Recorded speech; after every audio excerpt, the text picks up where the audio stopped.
I've been single my entire life. I'm going to be turning 42 in August, and I've never had anybody love me or desire me or want to be with me.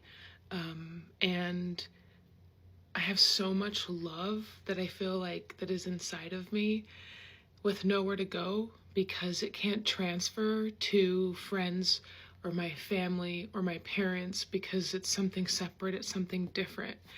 And I've gathered all of this love since I was in high school, and then it just sits there and it eats me alive sometimes. And I'm bringing this up, oh my gosh, I just slammed my hand off of that. Sorry, I'm bringing this up because I'm lonely and sad and the world is hard and horrible. And I was thinking this morning that like no one's laid next to me in bed. I've never had the comfort of someone's arms around me.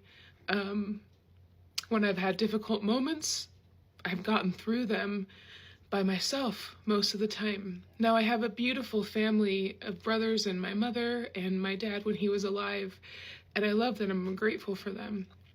But there's something different about having somebody that's there for you, next to you, with you, and it's a different kind of loneliness if you've been single all of your life. And I know that there are people who get this. There are people who follow me that get this.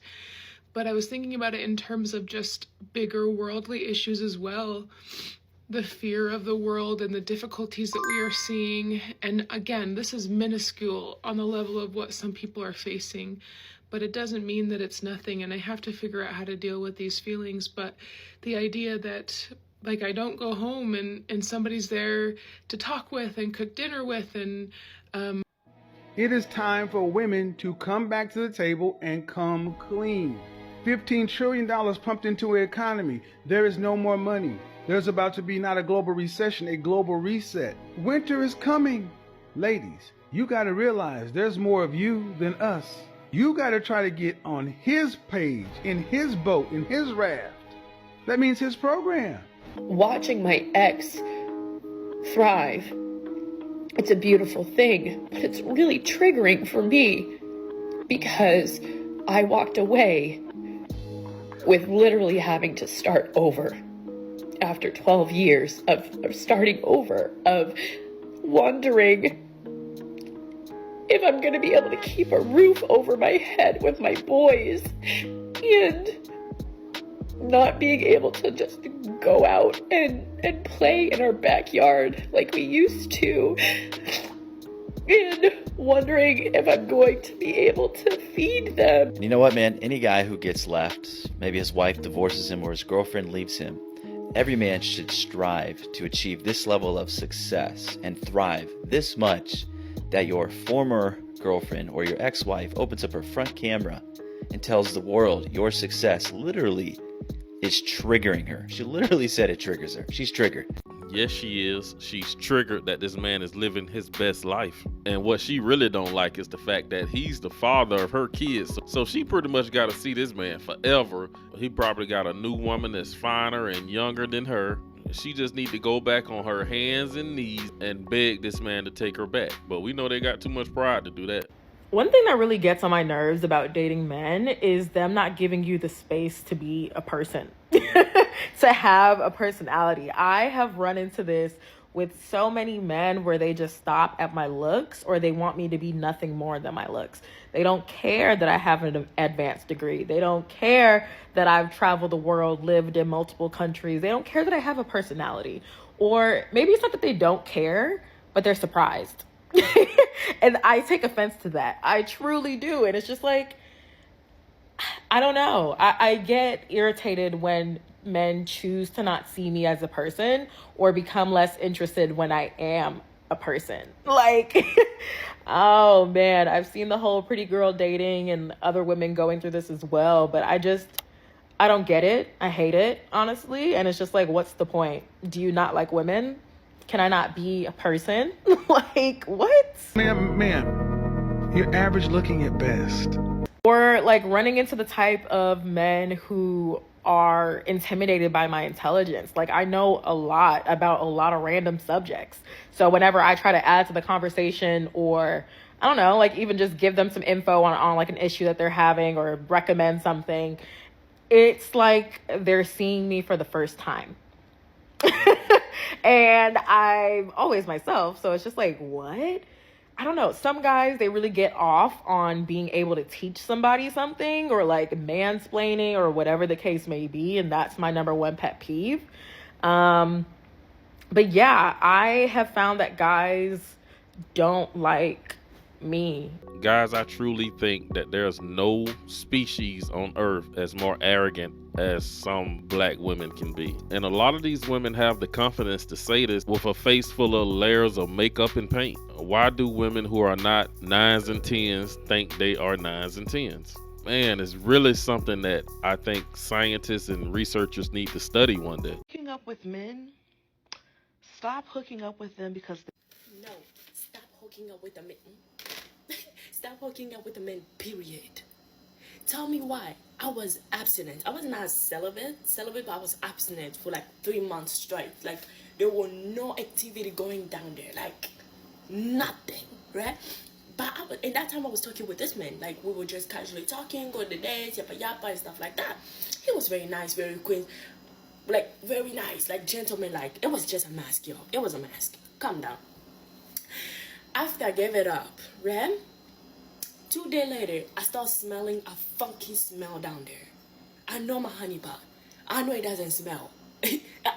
I know it. But like, I start feeling those weak, weird smell, like something spoiled. And I was like, why that smell? Every time I'm going to the bathroom, I'm peeing, I'm changing my pants.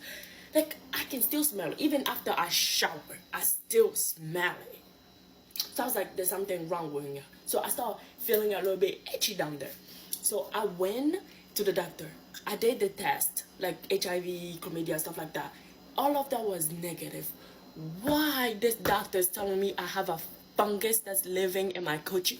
She is tripping me out with this accent. She's definitely a island girl. It's called Candida something fungus. It typically lives in people's mouth. And you can only contract it orally, like oral sex. That's how you can contract. Please stop. Oh, Jesus. That's the only way you can contract it. That's the only way I contract it. Because that man put his mouth on my... I am mad right now. I'm telling you, I am mad. I'm just like, I'm ready to punch. I made a decision. I'm closing my leg. There's no more activity going down there. There's no more nothing down there. Because why the moment I give it up to another... Please don't bite me. Please don't do that, please. I just want to set the record straight. I'm not blaming the man because the doctor said that it typically lives in people's mouth. Like, it's not dangerous or anything like that. But if it come in contact with your honey pot and like down there, it's not like equipped for her to live down there. Therefore, it will start smelling and, you know, itchiness and stuff like that. Yeah. But yeah, I'm so sorry. Sex for me, it's a no-go. And we need to normalize asking people their hygiene, like how many times you shower, how many times you brush your teeth. Man, modern dating today is so freaking dangerous. Like, some of this stuff you can catch from people, it can kill you. But I don't blame her. That's sexual trauma right there, man. I feel for the man that gets in a relationship with her one day. I've gotten so many requests from men to make this video, and I figured why not. I've been cheated on so much in 49 years, and I've always called them. I've never had them come up and be like, Cash, there's something I really need to talk to you about. Shit, you always got to catch them. Now, there's two things that you need to understand and plan in your mind before you can actually catch your woman cheating. First of all, you got to swallow your ego. We all like to think that when our woman first saw us on that first date, she felt this overwhelming rush of love, and she was like, oh my God, this is literally what I've been waiting on my entire life. Bro, you're not a 1 in a million Aaliyah song. I don't care if she sent it to you. She didn't mean it. You're 1 in 25. She dated like 20, 25 dudes before you. All they wanted was one thing. They didn't want to have a relationship with her. She found you seemed interested in her, you were decent looking, you had a good job, you lasted longer than 5 minutes. She was like, why not? I can build off this. That's reality. Second of all, you have to understand the mentality of why women cheat more than men these days. It's because men are not addicted to a woman's affirmation. We're not. Women, on the other hand, have been socially programmed to need male affirmation since the creation of social media. That's why they always post pictures. That's why they post the TikTok videos. Has nothing to do with their friends and family. Has nothing to do with making them feel good about themselves. It's because internally and subconsciously they are addicted to male affirmation. Women are always looking for some type of validation or high from anything and anyone. And that's the problem that creates cheating, because in the beginning of the relationship, you're giving her all the affirmation she could ever need. You want to spend time with her. You're telling her how beautiful she is.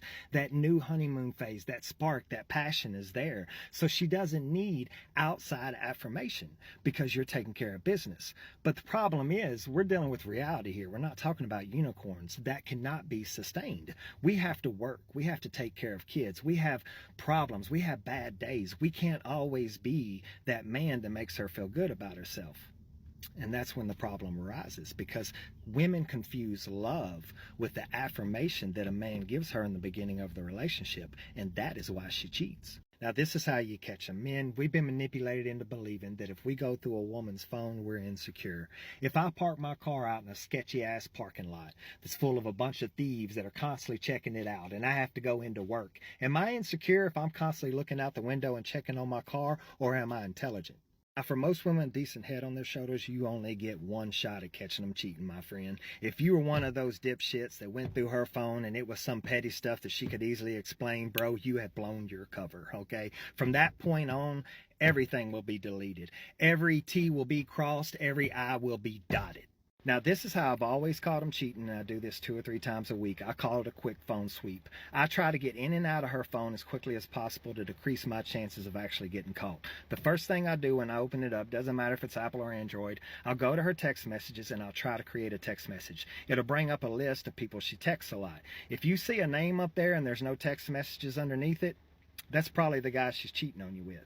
Another small mistake women make is they'll delete the message, but they'll leave the tab open. So when I go through the phone, I'll minimize one of the tabs so I can see all the other tabs. If I see some sort of messaging service and I click on it and there's no recent messages, I know that she was on it and she deleted the message. Another thing I like to check that women can't control is I like to go in their settings. Again, doesn't matter if it's Apple or Android, and then I'll hit their battery, then I'll go to battery usage, and then I'll look at their apps and how long they've been on them. If she's been acting a little funny for a few weeks and all of a sudden her activity increases on a social media platform, I know that the guy that she's talking to is probably on that social media platform. If there's some kind of new messaging service that you haven't seen before and it has very little usage, that's probably what she's using to communicate with. If you see that her email usage has went up from the past week or month, then she's probably communicating with him on email. I mean, it's that simple. Now, I'm not making this video to create paranoia among men. I will tell you honestly, regardless of what the world says, all women do not cheat. That's a bold-faced lie. If a woman truly loves you with all her heart, you're good, you're bad, you're ugly, bro, you are providing something for her that no other man in this world can give her, and you're locked in. But there's too many women that, again, confuse the affirmation you give them beginning of the relationship with love. And their intentions are pure in the beginning, but the problem is, it's like that song says, every good girl is good until all the good is gone. And once your affirmation is gone, so is her loyalty. The devil is a lie.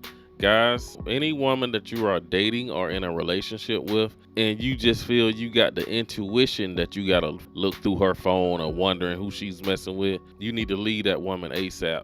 If you feel like you got to do all that, that's not the woman you want to be in a relationship with, guys. She's not the one. But that's all I got in this video. You guys drop a comment down below. Let me know what you think about what this man had to say. Be sure to hit that subscribe button, like the video. Thanks for watching. I will see you in the next one.